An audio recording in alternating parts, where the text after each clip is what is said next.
Hello, hello, hello, great people. Welcome back to my kitchen. You tuned in for another edition of Cooking with Love, and I'm Chef Green. Today, I'm going to show you how to make meatloaf my mama's way. Okay, so what I have here is about 3.5 pounds of ground beef, and I'm trying to crumble it up a little bit. And I got all my ingredients here. I'm going to be using crushed tomatoes, tomato paste, seasonings, accent, seasoning salt, and lemon pepper, and some Worcestershire sauce, and garlic powder. So we're going to get started putting in, get started seasoning the ground beef.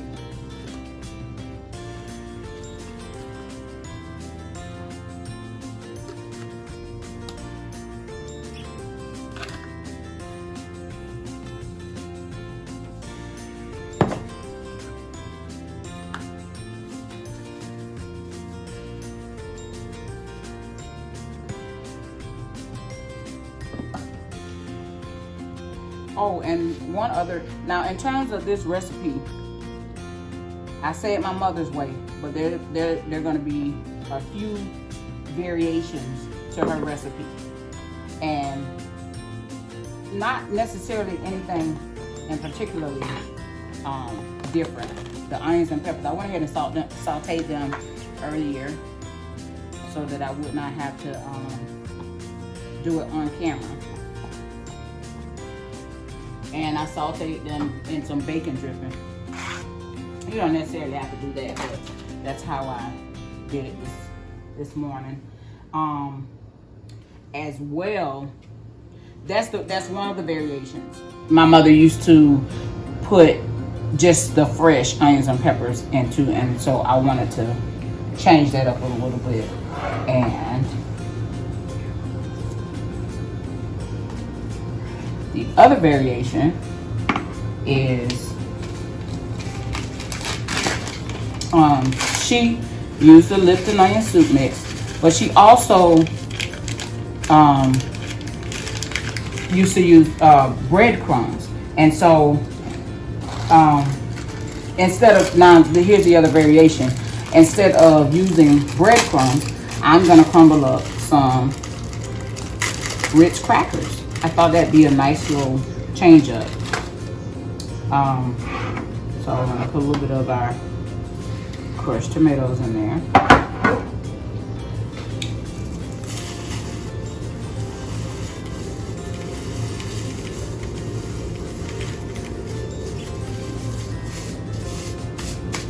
And we gotta have that egg to make everything hold together, along with the breadcrumbs.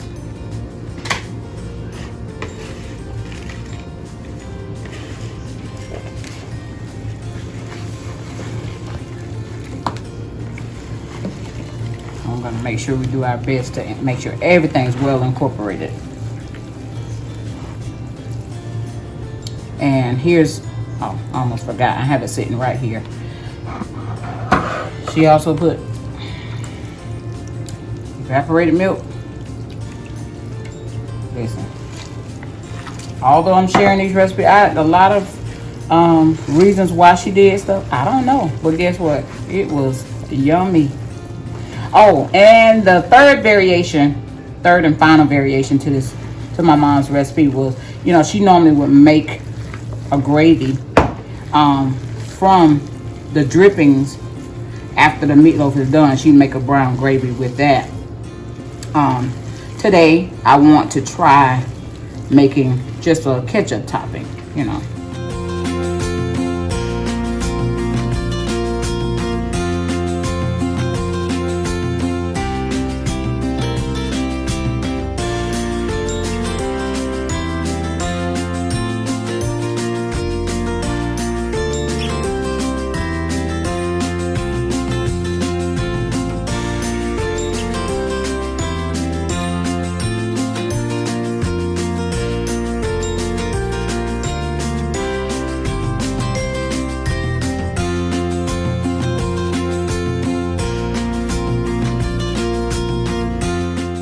little over half a sleeve of Ritz crackers that I'm using for my breadcrumb in place of breadcrumbs. And Mama used to use, like, when she would season it. It's funny to me, but they did a lot of stuff back in the day that, of course, a lot of us don't bother to do in this day and time. And she would take a piece and dab it on her tongue to taste and see how the seasoning was on it. Well, I'm not doing that. No way, buddy.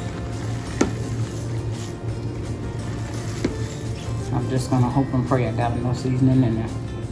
So I decided to add another egg, and so I'm gonna mix that in.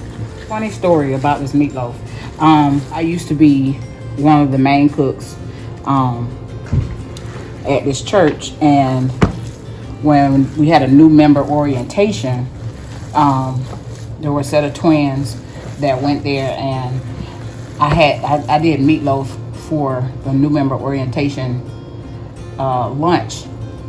And there was one of the twins, we became so close, and she nicknamed me after that new member orientation. She nicknamed me Miss Meatloaf. She would never call me anything else but Miss Meatloaf. I don't care who we were around, what we were doing. That was my name. I love her dearly. She passed away, but I loved her dearly. So that's funny. She called me Miss Meatloaf. Hey, Miss Meatloaf. At her homegoing celebration, her daughter said, "You got to make me some meatloaf," because she knew her mom. That's what her mom said all the time. She referred to me as Miss Meatloaf, and she was like, that was the best meatloaf she had ever had. So her daughter was like, "You got to make me some of that meatloaf." So you don't need a loaf. If you want to use a loaf pan so that you don't have to do this, fine. Then all you're gonna do is basically just put it in the loaf pan and make sure it's evenly distributed in that pan. And of course, you'll get your meatloaf from the pan. But doing it how Mama did it, this is gonna go a little different. Mama formed her meat into a loaf.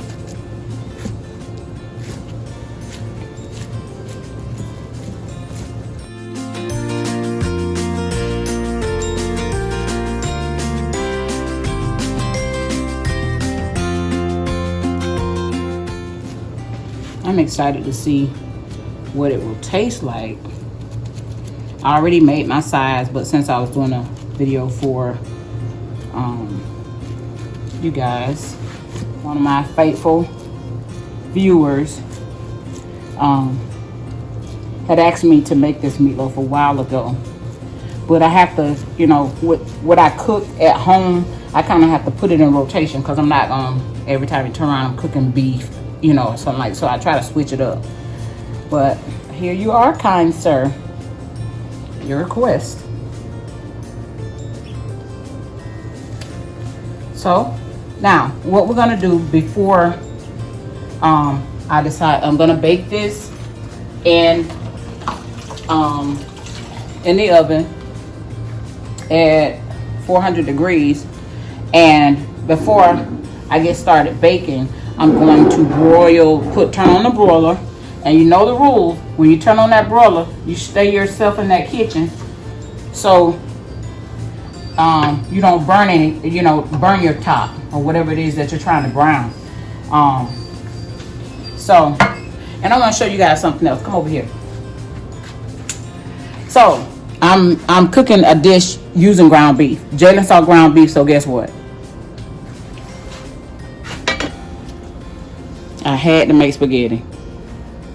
Jalen and Courtney, they are sick about spaghetti. And the sides for tonight, for the meatloaf though, are mixed vegetables and my homemade mashed potatoes. And I'll put the link for that recipe down in the description box. What we're gonna do now is brown it, cover it with foil, put it on bake, and then bake it in the oven at 400 degrees for about 45 minutes to an hour. Here's how far I got with the browning, and that's where I'm gonna, as far as I'm gonna take it. And now I'm gonna cover it with foil and change my oven to bake.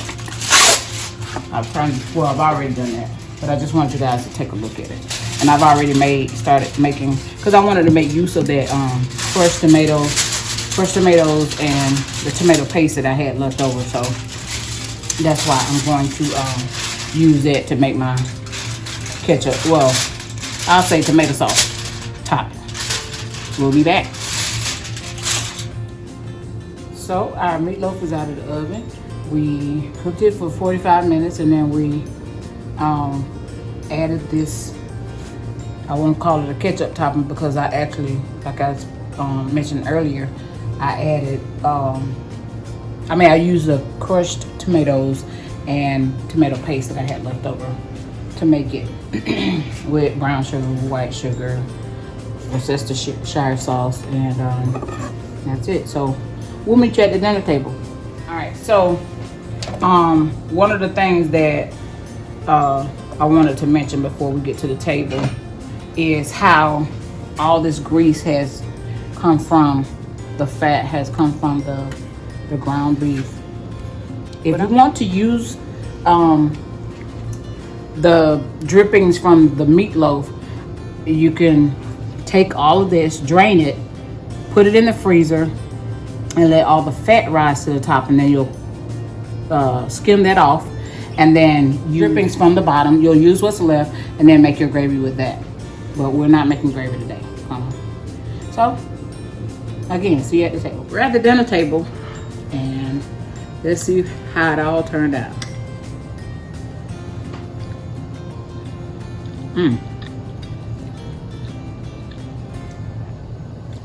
Nice and moist. Ooh.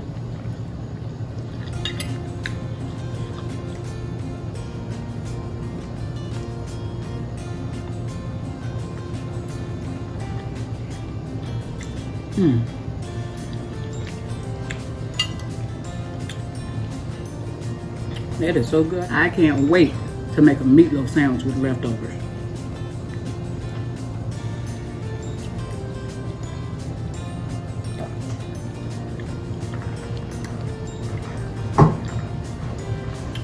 Listen, this meatloaf is heavenly. I see why she called me Miss Meatloaf. I did that.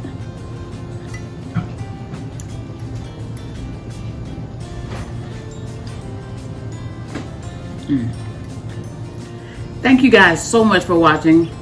This has been another edition of Cooking with Love. Don't forget to like and subscribe. Comment and share this video with everyone you know on your social media outlets. Share. And until next time, I'm Chef Green. Bye-bye.